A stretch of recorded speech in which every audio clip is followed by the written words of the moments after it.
أخي حامل السلاح، أخي حامل السلاح، أخي حامل السلاح، لا تستغرب أن أناديك بأخي، فأنا لا أستطيع أن أكره، إذ أن الكراهية ليست من طبعي. ثمة حلول كثيرة لخلافاتنا، ليس من بينها البندقية التي أراك قد وضعتها بيني وبينك، فلم تعد تعرف لغة تتحاور بها غير لغة الرصاص.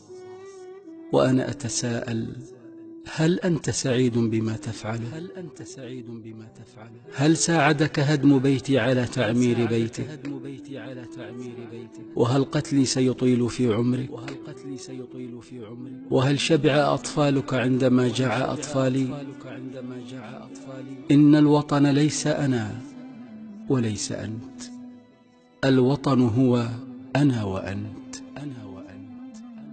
ونستطيع أن نتعايش فيه مع احتفاظ كل منا بما يؤمن به من الحق، مكونين بذلك لوحة فنية ذات ألوان جميلة تشكلها ثقافتنا المتعددة وأفكارنا المتباينة، نزين بها وجه وطننا الكبير.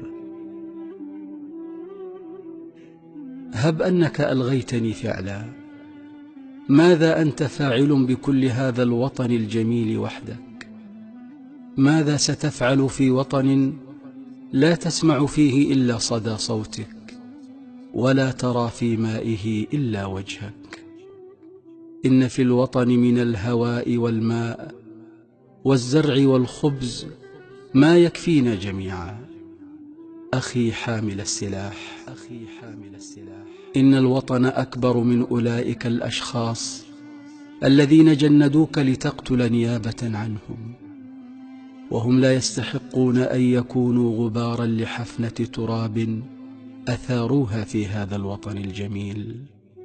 فضع سلاحك، فضع سلاحك، فضع سلاحك، وأعطني يدك، وتعال نجلس سويا على مائدة واحدة نتشارك فيها الخبز والحب، الخبز والحب.